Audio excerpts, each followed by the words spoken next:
bleibt so.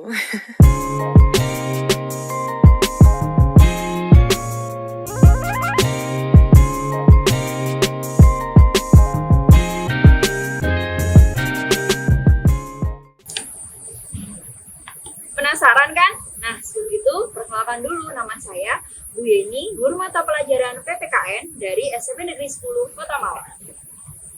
Bu Yeni, saya lihat tadi anak-anak seru di kelas. Lagi apa ya? Oh, anak-anak, di gazebo tadi itu mereka lagi main kartu papa era Mamah Muda, Pak. Kartu Papa Era Mama Muda? Apa itu, Bu? Jadi kartu papa era Mamah Muda itu singkatan dari PEPA. PEPA itu pembelajaran PPKN dan anti korupsi. Sedangkan era Mamah Muda itu merupakan singkatan dari peran norma hukum dalam mewujudkan keadilan. Nah, kartu PEPA era Mamah Muda itu tadi sebuah inovasi media pembelajaran gabungan antara quartet card dan flashcard yang memuat kata utama, terus gambar, ya, terus ada 4 kata yang lebih terperinci lagi dan tercetak putih tebal. Nah, kartu PEPA era Mamah Muda itu saya gunakan untuk media pembelajaran. Kartu PEPA era Mamah Muda sendiri merupakan produk inovasi media pembelajaran yang saya kembangkan dengan konsep learning is fun. Kenapa? Nah, karena harapan saya peserta didik itu atau anak-anak di kelas atau dimanapun di seluruh Indonesia bisa belajar mengenai materi norma dan keadilan itu dengan lebih menyenangkan dan pembelajaran itu lebih bisa bermakna. Jadi tujuan yang diharapkan dari pembelajaran itu bisa tercapai, Pak. Oh, begitu. Apakah manfaat dari kartu ini untuk anak-anak, Bu? Nah, kalau dari manfaatnya sendiri sih sangat banyak saya rasa. Karena apa? Anak-anak itu kan bisa bersosialisasi secara langsung. Jadi anak-anak bisa berinteraksi dengan teman sebayanya secara langsung. Selain itu ketika bermain, dia bisa lebih melatih konsentrasi, kemudian melatih untuk bagaimana dia problem solvingnya, terus meningkatkan strategi anak-anak untuk mengatur strategi supaya dalam game itu dia bisa menang gitu. Jadi ada kompetisi di situ. Kemudian kartu PEPA Mamah Muda itu juga bisa menjadi alat penyampaian materi yang berkarakter. Nah, namun tetap menarik tanpa radiasi seperti misal HP atau laptop. Nah, diharapkan dengan kartu PEPA era Mamah Muda itu, selain anak-anak bisa bermain dan belajar, kita juga bisa menanamkan yang namanya karakter, bisa seperti tanggung jawab, disiplin dalam aturan, kemudian jujur, terus adil dalam bermain. Nah, semua karakter itu adalah pencerminan dari nilai karakter anti korupsi.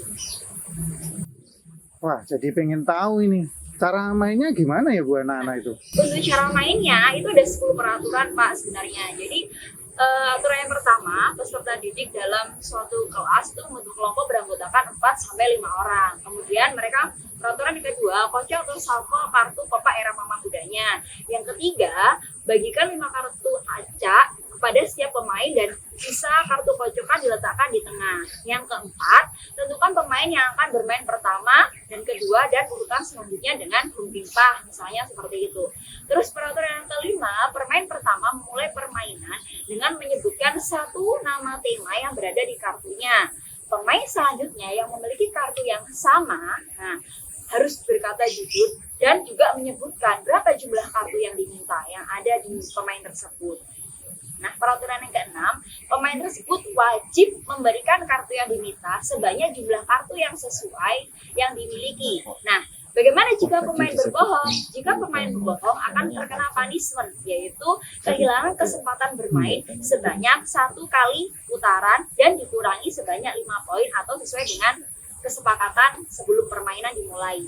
Min, kamu punya kartu fungsi norma nggak? Ya nggak punya lah. Nah, peraturan yang ketujuh, lanjutkan saja permainan ke pemain selanjutnya secara memutar, berurutan dengan disiplin sesuai aturan. Nah, apabila ada pemain yang tidak memiliki kartu yang sama sesuai dengan yang diminta, maka pemain tersebut mengambil kartu sisa yang dikocok yang ditaruh di tengah tadi.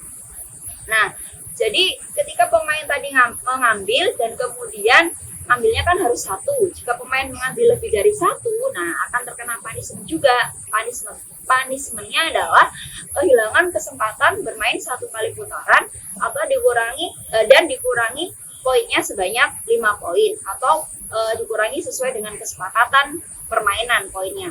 Kemudian peraturan yang ke-8, apabila pemain berhasil mengumpulkan 4 set kartu yang lengkap ya, 4 set kartu yang lengkap, satu set kartu yang lengkap berisi 4 kategori. Nah, maka kartu yang terkumpul itu tadi yang lengkap tidak dipegang lagi, melainkan ditaruh di meja atau di tempat permainan, kemudian mendapat reward sebanyak 10 poin. Nah, kemudian peraturan yang ke-9, ulangi aja terus permainan tersebut hingga kartu yang di deck atau yang sisa kocokan yang di tengah itu habis dan set kartu tersusun. Jadi untuk pemenangnya, yang peraturan ke-10 itu pemenangnya diambil atau ditentukan berdasarkan jumlah poin terbanyak dari set atau tema kartu yang tersusun. Nah, di kartu Pepak Era Mama Muda sendiri ada 10 ada 10 tema kartu. Nah, apa saja temanya itu sesuai dengan materi saya. Jadi ada fungsi norma, ada ciri-ciri norma, dan manfaat menjalankan norma, klasifikasi norma berdasarkan sumber, klasifikasi norma berdasarkan daya ikat, kemudian penyebab pelanggaran norma, upaya pencegahan pelanggaran norma, hubungan norma dengan keadilan, jenis-jenis keadilan menurut Aristoteles, dan keadilan dalam konstitusi negara, Undang-Undang Dasar 1945 dan Pancasila. Nah, jadi ada 10 tema.